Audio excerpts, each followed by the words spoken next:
Thank you for joining us. I'm Paul Wilson. And I'm Chris Ehmke. And this is Diesel Performance Podcast. Chris, we're in the studio with one of our favorite returning guests. One of my favorite, for sure. Josh McCormack. Josh, how the hell are you? Doing good. Getting finally settled back in after a long weekend and trying to unbury myself of all of my responsibilities I pushed off till after UCC. You know, I can't say that I'm in the same boat as you because there was a lot of preparation for you to compete. But from the vendor side of things, having a booth at UCC, the podcast UCC, we tend to put things off Wednesday, Thursday in preparation for UCC. So coming back Monday, it's a total shit show. So I can only imagine what you got going on. Yeah, we pushed off 2 days of work. You pushed off 3 months, I would assume. Yeah, and you guys pushed me off on Thursday too. So I mean, really, it's just so. Josh, just for the record, it wasn't you guys. It was Paul. It wasn't me. I'm the talent. He screwed up. He didn't tell me. 2 lies there. 1, you're the guy on the microphone. Talent's a long stretch from what I've seen you do. 2, I relinquished. That's 100% correct. I relinquished control over scheduling. He's the manager. It's his fault. He takes I feel like I'm getting ganged up on here. Josh, real quick, he literally was bragging to me about how he is. What's the word? What's the word that he I wasn't used? bragging. I was defending myself when you said I do nothing. I said I don't do nothing. I delegate. Delegate. Yep, he delegates. He delegates. Delegating so clearly, is something. Clearly, he didn't delegate properly. So it's okay. So Josh McCormack, second place at UCC. Absolutely phenomenal performance. Wonderful truck. We're going to dive right, motherfuckers. We're going to dive right into that. Josh, first of all, give our listeners who have been living under a rock a rundown of what truck you brought to UCC. I brought my 2007 2500 truck. It's got a 6.4 deck plate in it. It's got a 48.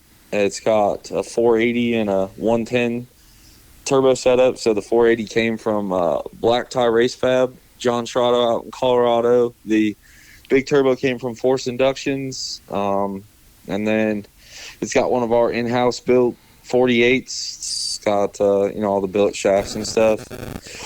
It factory axles, factory running gear for the most part, and then it was still a tank. I mean, we put a roll cage in it. Fire Punk got me one bent real quick, and then Whitley Peterson came down and helped me put it in. And on race day, it weighed 6,875 pounds. So I mean, full frame truck.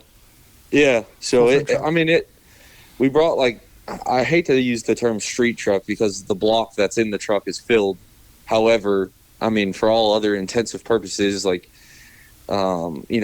dash is still there, the steering, cruise control, seat belts, carpet, all that stuff. The radio is still in it, so, I mean, it's not something I want to road trip 1,000 miles in, but I could certainly, go across town with it. But let's touch on that. So the engine that's in the truck was for a purpose, being that it's a filled block, right, to make the horsepower that we're going to be diving into here. But you have actually documented driving this truck 1,000 miles cross country with a different engine, but the same exact truck. Yeah. So, I mean, I've street driven, so the only motors that go in that truck is we have a 6.7 standard bore, and that's kind of like our, we call it the ultimate 6.7. It's just a 6.7 cast piston motor. And basically, guys always ask about a warranty, and I'm like, look, I could drive this thing for 5 seconds and shoot the rods out of it, or you can, drive it the right way and it'll live, for as long as you want it to live.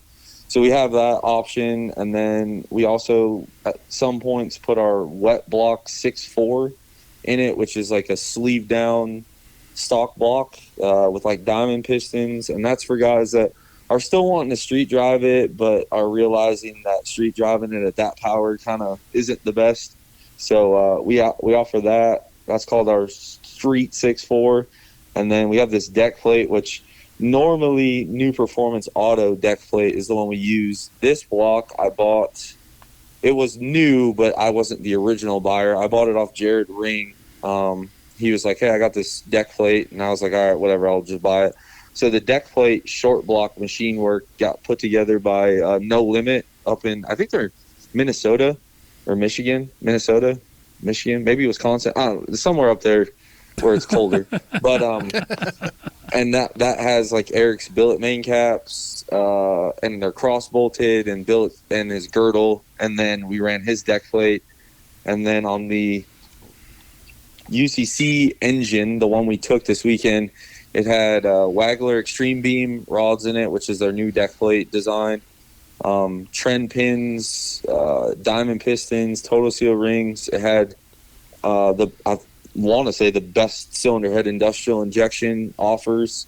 And I really like their cylinder heads for like 4 1/8 bore stuff, which is, so for anybody that's new, you take a 6.7 Cummins, you sleeve it down to 4.125 or 4 1/8 bore, it becomes a 6.4 liter. So you have the 6.7 stroke, and then you have the smaller bore.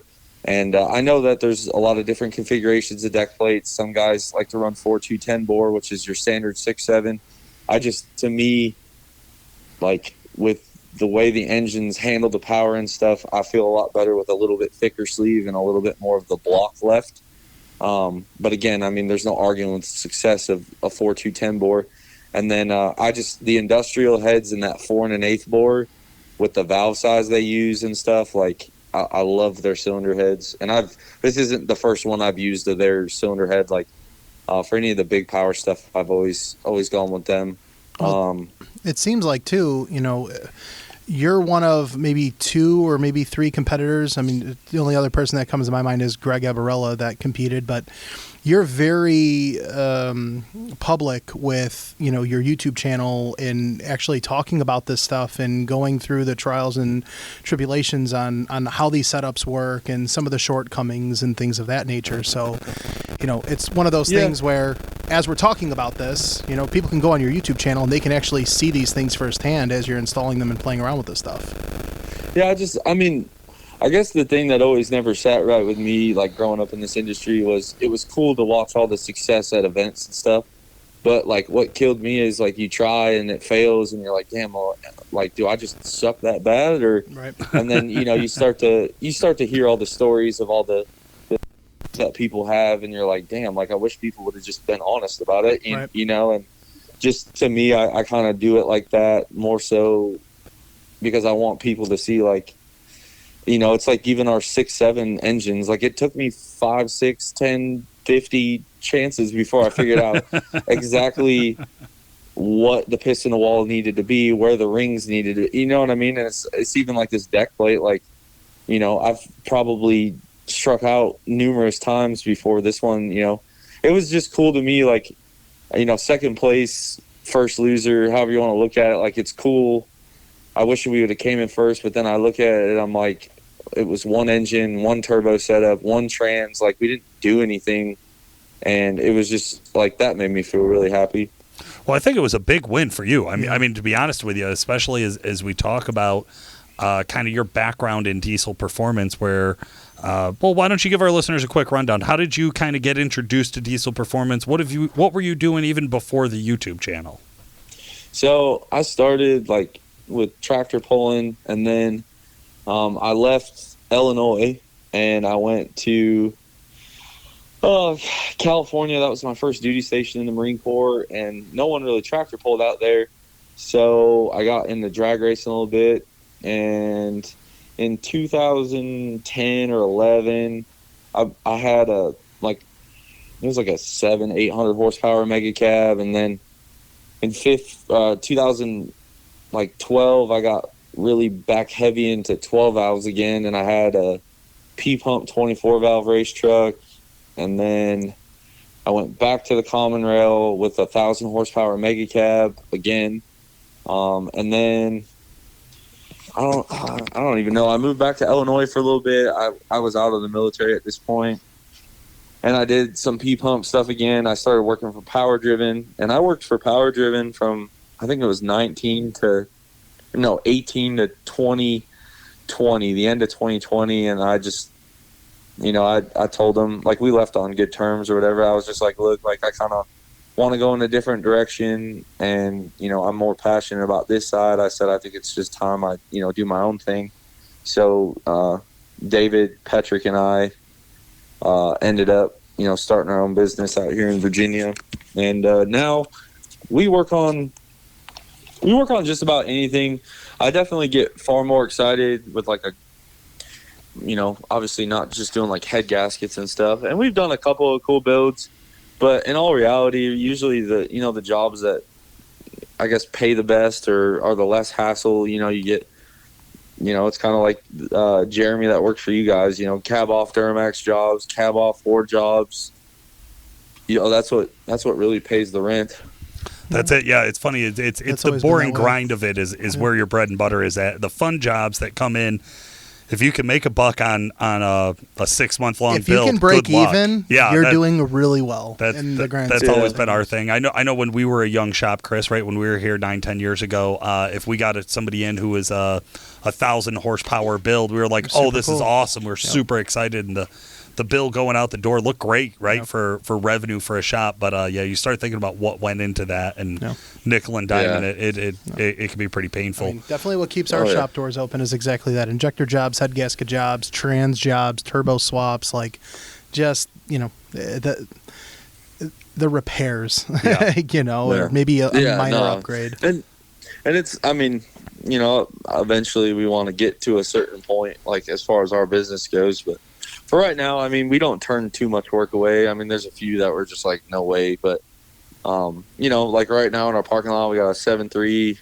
6.7 Power Stroke, 6.4 Power Stroke, a couple of Duramaxes for engines and head gaskets. And then we got this nightmare of a Ram that this guy bought, and now it's knocking real bad. So, like I said, it is what it is. We do a little bit of everything. And, really, coming up in this industry, I was always so poor, I could never afford to buy anything from anybody. So I would buy whatever parts I could. And pretty much as far as like being able to weld stainless and stuff, like I asked a lot of questions, but I learned how to do it. Engine building, I couldn't afford one, learned how to do it.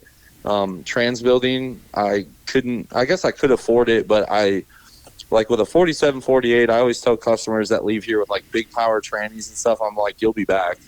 And they're like, why? And I'm like, because you're taking a trans that was designed for 350 horsepower and it could barely do that, and now you want to go 1,000, 1,500 horsepower, like, right. And that's what I tell people. I'm like, if I can go a whole weekend at UCC on one trans, like that's a huge win. A huge success. And that's what I tell people. I'm like, I'm going to sell you this trans. And I said, it's not just you're selling the trans. I was like, when you need it refreshed or whatever, I was like, I always help people out that are trying to race and compete. We'll discount like the bench time, usually, 40% off. And the parts I discount a lot just because, number one, I like to, service after sale. And then number two, I like seeing what they tear up. I know what I tear up all the time on mine. Yeah. I know what David tears up on his all the time.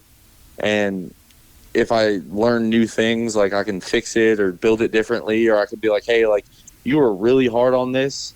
Usually it's because you're doing this wrong. Like if we could fix this, maybe it'll live longer, Yeah, and you get like, the worst trans to build is the one that comes in with, one part of it's painted one color, one part of it's painted another. It's got this company's valve.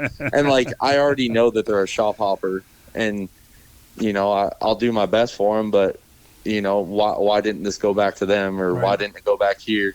Yeah. Oh, well, they were going to charge me. I'm like, well, probably because you tore it up, There's also something to be said too, for one, guys that are going to come back to you with their failures, like that's an educational piece for you, like you mentioned, right? You know more, you're learning more, and you're going to use that to build the trans better in your program internally as time progresses. But I always think back, to the whole era that we're in now with YouTube and being very publicized with a lot of the positives and the negatives of the industry. I always think about my early upbringing in this industry and reading, the magazines, and that elusive 1,000 horsepower, daily driver, reliable, built to last type mentality was never real, right? You take parts and you upgrade things to be able to support a power level, but it's never going to live at that power level. And that's something that when you mentioned earlier, like the shop hoppers, there was probably a guy who bought a trans from a shop and was promised the world. Yeah. Then the trans failed, and now they expect that they're owed the world, when that's not how this works in this industry when you're at that power, at that caliber. Yeah, and I mean, and like I said, I mean, most of the trannies that come into us, like they were, very few do I crack open that are stock or like a reman stock. Like a lot of them, and I mean, I always tell when I get somebody else's trans, I shoot them a message, give them the serial number, and I'm like, hey, like how is this set up? I just want to get this guy, you know, back on the road with how you guys would have done it. And I've never once been given a middle finger or anything. Most shops are like, I appreciate you reaching out.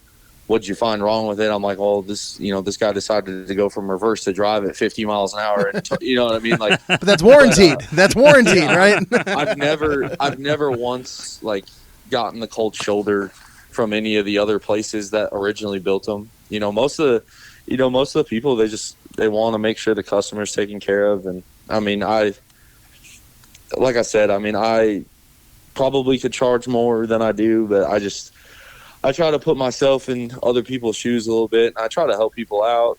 And, I mean, you know, I didn't get to where I'm at without help too. And that's kind of, it's a double-edged sword on YouTube, because you look at it and I understand why some companies never post it, because you worry about the damage it does to your brand. But then I also look at the I guess perseverance and drive on the channel and stuff. And, you know, a lot of people have a lot of things to say about me, I'm sure, but I don't think anybody could ever tell you I quit or I'm lazy. No. Like, I think the only thing that's going to hurt the brand or hurt you as a person is the day that you don't want to stand behind something, right? Or you don't want to admit fault if there's something going on. And and I mean, it's definitely, owning a business is different. And, you know, it was even like, you know, on the podcast, you just kind of think about what you say. When I was just a regular person, it was like whatever, and now you know you're like, I want to make sure this comes across right, you know. And but yeah, I mean, at the end of the day, like, you know, these people that build these trucks, like, I know they're gonna beat them up. Like, I always tell people, just be honest with me. Like, if that's exactly what you did, like, cool, tell me about it, and then I can fix it. But if I was just getting on the highway merging with traffic and it snapped an input shaft versus, yeah, I was laying a 500-foot heater on the interstate. Like, you know, it makes it a lot easier for me to do my job. And nobody buys a 1,000-horsepower truck and then putzes around at 600. Like, you just don't do that. They're all in tune too. They all were merging on traffic with their family on their way to church. The input shaft snapped. I was just driving down 40 mile an hour down the road. That's it. Like, yeah, that's it. 100%. So no, we hear it too. And I just, you know, I don't know. To me, I like to post the videos and give everyone the facts of it and stuff. And I mean, at the end of the day, I've just kind of come to the terms with, you were going to buy something from me because of how I am, or you were never going to buy anything anyway. So whatever, like, I don't care. Now, you know, it was even UCC. I looked at it this year, like, you know, there was 12 of us or 13 of us, but they had record, you know, turnout, which granted, I mean, I think UCC's been doing a great job with the ODR. I mean, any ODSS event you go to is usually really well ran. I've never really had many issues as far as a competitor there. The sled pulling stuff, like, it sucks they ran into curfew. Like, I get it, but they're trying to pack so much into a weekend. It's great. I mean, you get to, anytime an event's that booked and you're setting records every year, like, that speaks really well for the event and the staff. Yeah, I agree with that. Let's talk about UCC. Yeah, let's talk about that in records. Hit us up. What was drag race day? What was Friday like for you? So Friday we did a first hit. I thought I had the nitrous on. Well, first off, big thank you to Ethan I texted him. I said, hey, come to my pit. He comes over. He's like, what do you want? I said, just put a nitrous tune-up in this truck. And he's like, what do you want to do? I said, I want a 5. I was like, I don't care if it's a 5.9, 9999. I said, I don't care if it's a 560. Like, just put something in there. And then he's like, all right, it's done. And I was like, I want to look at it. And he's like, okay. And I was like, you know what? Never mind. We just closed the laptop. So I don't know what that tune-up looks like. I can tell you that on the first pass, I didn't shut the boost. I had the boost on the Max 5. I had the boost set to shut the nitrous off above 15 pounds. So we went 626 with no nitrous. Then I went back up around like 11, and we went 616 as I missed second gear completely. Oh my goodness! Because the nitrous came on so hard, I was not ready for it at all. I was like, oh my! Like, as soon as it hit, you just don't like, because I drive full manual valve body. I'm like kind of like the grumpy old man, you know. I'm like like give me my switches and my buttons and my shifter. But so I screwed that up, and then you talk to everybody. I think I talked to like Derek Rose and I think somebody else, and they're like, yeah, just don't race until tonight. They're like, you're not gonna go much faster. It's real greasy, and me being like a sled puller, I'm like, all right, cool. So we just basically hung out all day, and then 10 o'clock I made my fastest pass in that truck to date. We went 583 at 130. Holy shit. 6,700 pound truck. Yeah. The Wallace calculator said it was like 2,347 horsepower is what we put down. So I was really thrilled with that, just because we ended on a high note. And obviously the mood changed quite a bit after what happened to Tyler Burkhart when he hit the wall. Thank goodness he was okay. But I mean, really, that was the drag race day. We didn't really do much. Where did that put you in the standings? Were you? You're in the top 5, right? I was 6th. Greg went right after me and went 576. Go figure. I mean, it's cool. I like to give Greg a hard time, calling him Chase Fleece's prodigal son, the chosen one. But I will say this about that whole team: like, I didn't even recognize them. They all looked very tired, and I have been in Greg's shoes many, many times before, and it takes a lot of testicular fortitude to stick with it and show up and do it. So, I mean, as much as I like giving them a hard time, like, that's no small feat either. So I definitely can appreciate the effort. But I was like, dude, you couldn't let me have this one, like, one time. One time. Just so, YouTuber to YouTuber. We gotta be enemies. Yeah. I think my favorite YouTube comment today is somebody called me the Walmart Greg A. That I get a good laugh out of that one. But Walmart, they must not have an Aldi's by them, right? The best right? part is the reason for it. Josh, what was the reason for them making that comment? I think it's just because everything I do is like just not refined, But it's like there's the black truck theme, right? Like Greg has black trucks. He bought a couple black trucks, therefore he gets ripped off as the Walmart. It's just so stupid. It's so stupid. Yeah. But I mean, the cool part is, being like, Greg's just on a different scale. And at the end of the day, I always tell people, I'm like, so you're going to sit here and say all these things. I said, would you switch places with them? And they're always like, well, yeah, probably. I was like, all right, then, let's move on. Because at the end of the day, jealousy's a lot louder. So we did drag race really well, 6th in points going into it. I got to watch. Really, I didn't watch. I listened through the paper-thin walls of my camper as DHD straightened their frame on the gooseneck hitch or gooseneck trailer. So that was really cool, and I went through a really crappy experience in 21 at UCC. So, I mean, credit to their team. Like, how did that feel for you, Josh? Like, you've had a bad run at events, swapping motors, transit, stuff like that. How did it feel day one drag race, and you're able to park the truck and you're able to just hang out and know that you don't have to wrench on anything? I mean, pretty strange. I mean, prideful, but strange. And we just kind of hung out. My wife and daughter flew out, and I got to be with them. And then all my friends, like my entire crew is. Other than David came out, but I mean, Meyer flew in from Utah. His wife Tessa flew in from Utah. Shad flew in from Utah. Matt Morris drove from Idaho. So, I mean, at the end of the day, like, none of it's kind of a double-edged sword for me, because I put all this truck together pretty much by myself, which is awesome. But then when it comes time to show time, all my friends show up big time, and I didn't really do much other than drive the truck, really, which was really nice. But they did a ton of work, and just having them, burn vacation days and, fly out and stuff, it's really a humbling experience for sure. Well, it seemed like Saturday when you were walking down Vendor Row, you stopped over to the Calibrated booth to see us, and you had your daughter with you. You seemed very, very chill, very relaxed, and very positive. I know that you posted that one video last week or the other day when you were at Firepunk doing some testing on their dyno, getting ready for the dyno event.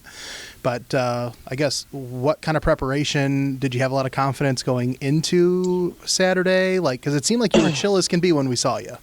Truth. Yeah. So Saturday, or really, I went to Firepunk, and I told Levon was working on Hunter Coffee's truck. They were going to take it to the drag strip.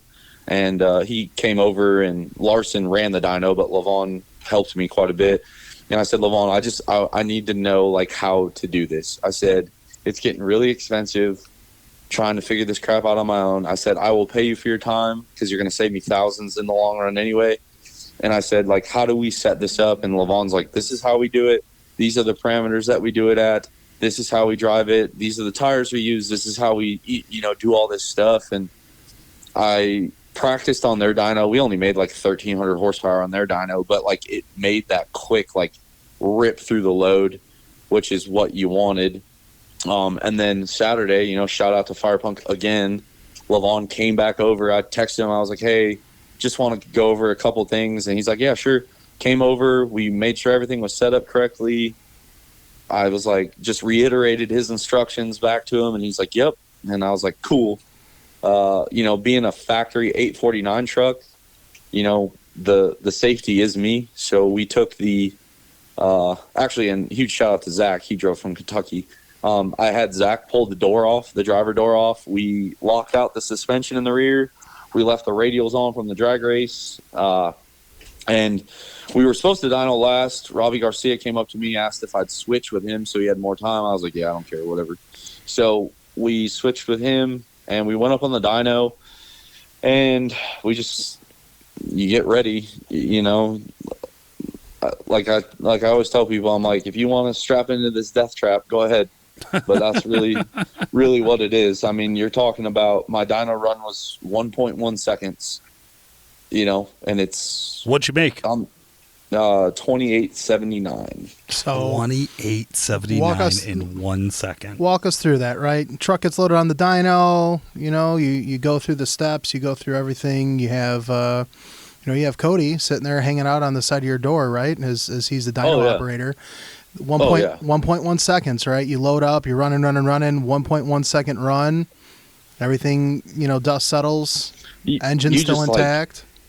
You give it a little throttle when the pole's over to make sure everything's still, Am I still alive? Do things happen? Yes. Yeah. I mean, it was crazy, because the door's off, right? So you hear everything, and now at UCC they chain us to the dyno.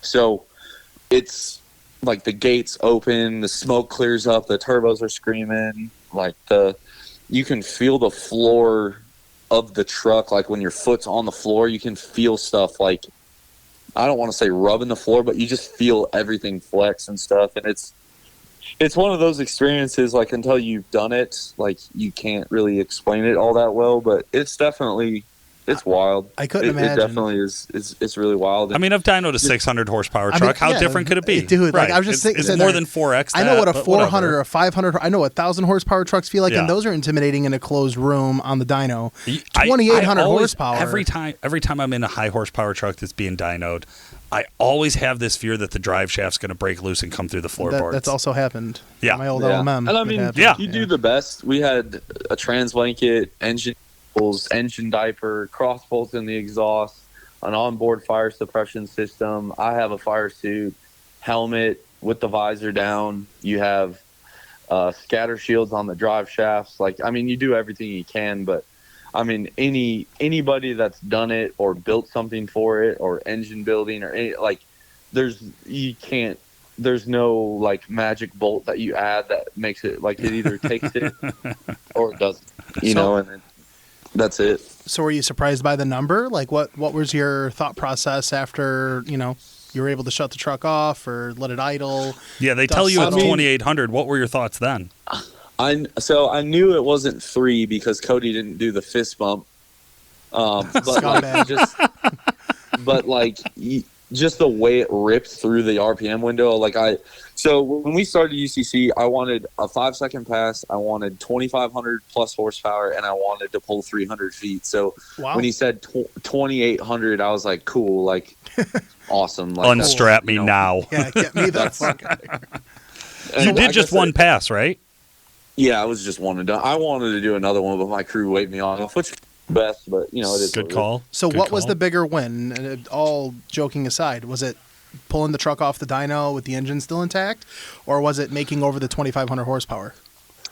I mean, anybody that talked to me after, I mean, don't get me wrong, it was cool to win the dyno portion of the event, but it was kind of like bittersweet because I was like, man, I hit my goal. I won the dyno part, but then I was also like, God, I was 121 horsepower short. That was the first thought that came in my mind. But then I was like, I'm not dead. So, and you don't, fine. That's true internal drive Yes, the first thought to mind was the exact number of horsepower I'm off from setting like a massive record. And then the second thought is, but I guess I'm not dead. Yeah. Right. Yeah. Right. I guess that's a win. But then I think the bigger win is he drove the truck back to the pits. He drove the motherfucker off the dyno. Yes. And it's still in one piece. So did you make any modifications from the dyno to the sled pull? So the sled pull, we just put the weight box on, changed the tires. My sled pull setup takes about an hour with everyone helping. By myself, it takes about 2 hours. I can feel all the other competitors listening to this and throwing something at their radio right now. Just like, fuck this guy. I mean, it's a true testament. There's got to be a little bit of luck in a weekend. Yep. And, I mean, Josh has put in a lot of effort this whole, over the last few years between All Truck Challenge and UCC to, he said himself, this isn't normal for him to not have to wrench on shit. So I mean, really, when you think about it, I mean, I look at like what Tony had to go through. Yeah. And then, Chris Patterson had that clamp blow up and hurt the motor. I think, I don't want to, put any shame in that. Like a clamp failed, like it could happen to anybody. You had Robbie Garcia who had to swap motors and trannies.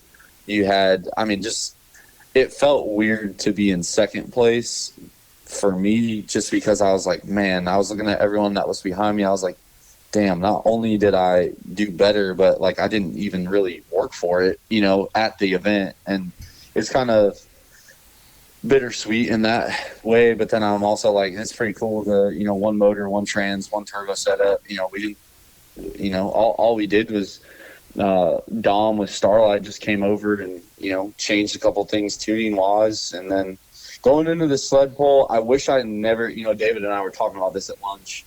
I said, I wish I never watched anybody else pull because I saw Greg make a monster sled pull. And then I saw Hunter Coffee's sled pull kind of come up a little bit short for what they wanted. Right. And I knew I had to put 29.35 feet on Hunter Coffee to get around him. So I can't remember who stood at the mark I had to beat. And I was a little cautious out of the hole. We walked it out a little bit, and it's like anything. I mean, we started talking like if I would have ran a 10th faster at the drag strip, if I would have made it was like 59 more horsepower, if I would have pulled 6 more feet, like we would have been in first instead of second. But I meant what I said. Like losing to Tony, you see the emotion that he had on the podium, and Tony to me, as far as business owners go, like in my opinion, just front row seat to their weekend. Like, it's no wonder why everyone puts in the work for him. He's out there doing it. Like, it wasn't like he stood there, arms folded. Like, I don't know if he always had the right tool in his hand, but he was like, and you don't see a lot of, I just feel like you don't see a ton of guys with that much drive that own the company, and still in the thick of it. Yeah, and it was just really cool. And I feel like half the reason why that team is so successful every year dealing with all these struggles is they got a good leader to follow, That's very well said. We talked to Tony just recently, and I'll tell you, I'd echo the same sentiments. Yeah. It's funny how humble he is compared to how much appreciation and you could tell everybody has for him. Him being as humble as he is really was transparent when he was at the podium going through his speech at UCC on Sunday. Yeah. Yeah, that it was funny. It's genuine. I don't know who in relation to Tony it was, but they were sitting right next to us at the sled pull. After we were done, I like drove the truck off the track, parked it, and I watched everyone else's pulls, and she was like just super happy. And then she like turns, sees me, she's like, "Oh my God, I'm so sorry." I said, "Nah, like you're fine." I was like, "I'd be pumped too," like, and just like even stuff like that, they're really aware about it. And I mean, my wife and Tessa knocked out a ton of food for us this weekend, but like anytime there was leftovers with those guys, they're like, "Here you go." Tony offered us any tool they had available, that if we needed it or whatever. And I mean, I don't know what Tony's plans are for the future, and I honestly don't know what mine are either, but I would share a tent, and it was cool to just have first and second place under the same tent. It was really cool. No, Absolutely. I mean, a lot of I don't like that you singled yourself out and said you didn't put a lot of effort into this weekend, to get in the second place, or maybe not the exact words, but something along those lines. You have months and years of hard work leading up to this. Same thing. You look at it like you look at what Tony and his team had to do this weekend, and you look at our team, and I'm just like, you almost just feel like you didn't earn it, like, God, like these guys are like pulling a sled pull motor out of another truck at 10 p.m. Yeah. And I'm like, yep, I'm going to go to bed. See you guys in the morning. A hot motor nonetheless. Tony was very descriptive with that. But you also have one of these things where you talk to Tony, and I mean, you included, right, with this, where you go through a total shit weekend like Tony had, right? I mean, he took the W 2-3 respectfully, years in a row. Yeah. But it's been bullshit for him for years. And when you talk to him right after the event, he's like heeing and hawing, like, I don't know if I'm going to come. And then we interview him before the contest, and he's like prepped, ready to go. Like, it surprises me, as long as he has been in the industry, he like thrives on this shit. Yeah. Like, he thoroughly enjoys it. But I think that's what we're seeing from the guys who are lasting in this event. 100%. Because this is an event that we've seen guys bow out gracefully. Yeah. So I think the guys who have left at the top, everybody knows their names, and we all love them and respect them.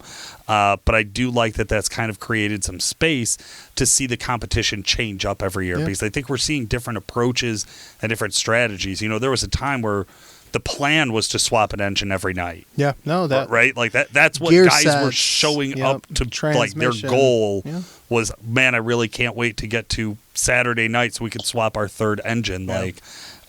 So it is interesting to see somebody like you, Josh, come in and build it from the ground up. You're talking about building engines.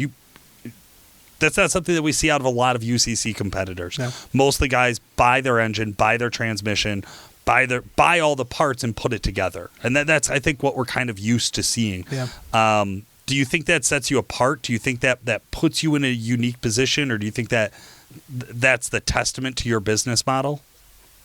I mean, I think it makes us unique in that, you could ask me any question and I don't have to look at a receipt, but at the same time, it also puts me in a unique position where it's like, wow, this guy's really poor. He can't even afford to buy, this kind of stuff. So, I mean, I don't know. I mean, the built, not bought, bought, not built kind of thing. I mean, at the end of the day, I'll always have, I mean it. Like, I'd rather watch a guy that built a truck in his garage race ET than watch a guy that picked up a truck and it's built and he races it, because again, you make money every day and stuff like that. To me, being such a DIY guy, like I know what it means to them and I know what it means to me. And at the end of the day, like, if you buy an engine from somebody or you buy a trans from somebody, like, I get it. Like, it's taken me. It would have probably been cheaper if I would have just bought it to begin with. Hindsight being 2020.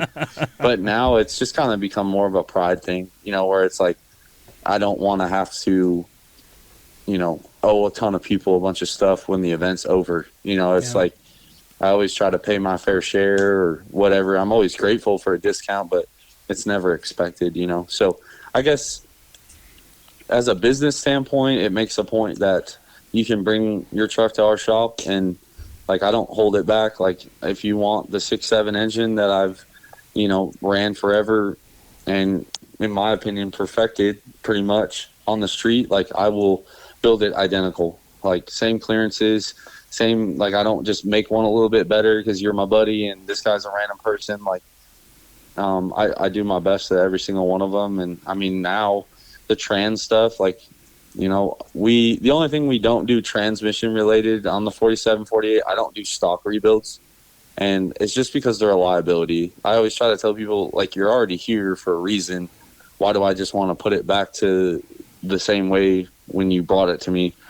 You know, so we've had to turn down a couple of guys that just wanted like a stock rebuild. I won't build a 48 unless I'm putting a billet input in it because I lose sleep.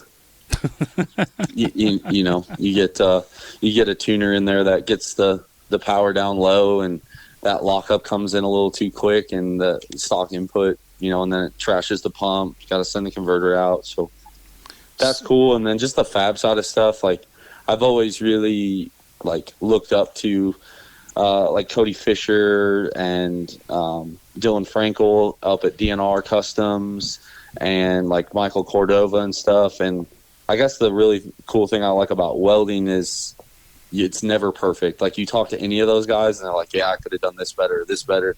And like that chase of perfection is very addicting to me. So I like being able to offer in-house fab services, and we charge accordingly. Like, obviously I don't charge you the same dollar per hour as Fire Punk does or DNR does, because my work's not as good. Like, structurally, sure, great. As far as aesthetically pleasing, like, no, I'm still learning every day. It's so cool to talk to Josh. This is why I like having this guy on the show, Chris. Josh, you're one of our favorite guests. Yeah. $1 million question we haven't asked. Are you competing next year? Oh my gosh. You don't have a choice. You got second. You can't leave until you're first, bro. We already got other guys to commit to next year. Committed. Tony said you're a bitch. How are you going to do that to him? It wasn't on a phone call. You know, it sounds believable. You ever talk to Tony? All I'm going to say is this. This is the first year I've ever finished, and I didn't instantly want to sign back up. Okay. Oof. All right. I have an 8-year-old son. I have a 4-year-old daughter. I've been married for 9 years, and this is all my wife has really ever known. I can tell you that. Big brag. You got a family. People love you. Yeah. Ooh, Chris is over here fucking crying now. Thanks. I can tell you this. Because of the way the internet works, the only way 3,000 seems to count is if you do it on the Superflow at UCC. I definitely, if I don't compete, I'll at least spectator dyno and try to shoot for that. I got to do a little bit of soul searching, and I mean, it's hard not to recommit because I'm like, damn, I didn't even tear nothing up. Like, yeah, you know, polish the covers again, and you're getting good at it. You're finally getting good at UCC. You're finally getting to the point that you've learned how to do it, and now you're talking about maybe not to quit playing. You know what? You need to pick up something. I can tell you this. I have not made up a for sure no. I also haven't done a for sure yes, and I'm not trying to leave anybody's on pins and needles or anything. I just like. Yo, I'm a dad, and if you say maybe that's a yes, I heard a yes. We're putting you down. Yeah, I you know, it's the same thing I tell everybody. I'm like, you can make more money. You can't replace the time, and you know, my kids are starting to get to that age where it was really cool to have my daughter, you know, like she rode in the truck while we went in the staging lanes and over the scales and stuff. And I mean, maybe if we can make it more into like a family thing, we'll, you know, just keep pushing. But it's harder every year because the expectations are. So now I came in second. If I come anywhere but second or first next year, like I failed, you know, and that's the way I look at it. And I just, like I said, I didn't tell James and Chris no. I didn't say sign me back up yet either. But I mean, I'd find it hard to believe I'd sit it out one more year, but you never know. Wow. But hey, I mean, if you guys want to slap a big old podcast sticker on the front windshield and cut me a check to keep me going, I mean, we could certainly make that work. Paul's the one you $5.87 done. Yeah. Agreed upon. God, we're doing it. Yeah. That doesn't even cover the fuel for the dyno. Yeah. I love Fig Newtons. You know? But no, I mean, we're gonna pull the motor apart. I'll probably put it on camera because I really don't care. Like, it lived this long. We'll pull the trans apart, kind of see. I mean, I don't know if the axle's twisted. I mean, you know, after looking at all the stuff that happened on Justin's pole, and I can tell you with 100% certainty that something slipped. in the truck because the tachometer said 6,000 RPM. The dyno said 4,800. So something somewhere slipped quite a bit. So we'll get like the converter sent out and checked, and I'm going to pull the trans apart and checked. And I mean, it ran great sled pulling, so I think the motor's fine, but we'll get it refreshed. And like I said, at the end of the day, I think I'll go for that big dyno hit for sure. As far as next year, I think I got to lighten the truck. I didn't even realize that Pro Street had a weight limit, and they have a max and a min. And the guy was like, "Are you sure you want a Pro Street tech?" And I said, "Yeah, like, why would I not?" I was like, "I like this Air Dog sticker, I want that one on my truck." And he's like, "We'll let you run it, but there's like a weight limit for Pro Street." And he's like, "You're like 1,800 pounds too heavy." And I was like, "Dang." You have a full-size cow extra of truck in this class. Yeah, I mean, we put the spare motor in the bed of my truck to get it there and on the way home. So, I mean, maybe it's time we get rid of the bed. It's so hard because it's like a rust-free bed, and I got the truck painted. So I'm not sure, but we'll definitely have to. After talking to all the guys that have gone way faster than I ever have, it sounds like I could add more power, but until I lighten it, there's not much point. Yeah. Well, I think it was a huge success, right? Watch the YouTube videos. I watch them. There's no secret there. I tell Paul all the time when you do some cool stuff. But it's just funny how a couple of years ago that truck was driving cross country with a trailer, and now here you are. Now it's at UCC, second place. Yeah, the biggest swinging event of the year, 2,800 horsepower. Yeah, that's a W all on its own, I feel. Absolutely. Oh yeah, for sure. That's definitely my lucky truck. Like we won KOS 2 times in a row now with that truck, and then second place at UCC, and it's a lot of fun. Absolutely. Well, Josh, thank you so much for carving out so much time for our listeners. I know they appreciate it. We appreciate it. Congratulations. This is definitely a huge win. A big feather in your cap. Second place at UCC 2023. Yes, sir. Guys, for today, this has been Paul Wilson. And Chris Ehmke. And you just listened to Diesel Performance Podcast. Thanks for joining us today, guys. This has been Paul Wilson. And Chris Ehmke. Make sure to like and subscribe, and we'll talk to you again soon. I like to give Greg a hard time calling him Chase Fleece's prodigal son, the chosen one.